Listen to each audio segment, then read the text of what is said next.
Hello everyone, and today I'll show you how to enable and disable the snore detection feature on your Samsung Galaxy Fit 3. So first of all, let's open it up and let's find the settings tab. Now, as we found it, let's open Samsung Health.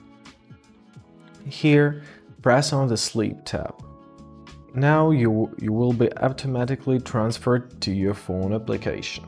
Now, as you are redirected to a Galaxy wearable app on your phone, toggle on the snore direction and allow it to record audio. Now it can detect any snoring. You can choose always track if you want to track snoring every night or once, to record snoring just once during your sleep session. You can also decide if you want to record the snoring sounds or if you don't want to record it. Set how long you want to keep the audio settings. For example, for 7 days, for 31 days, or for 100 days. Now, to toggle off the snore detection, simply turn it off. Thank you so much. Hope this helped. Have a nice day.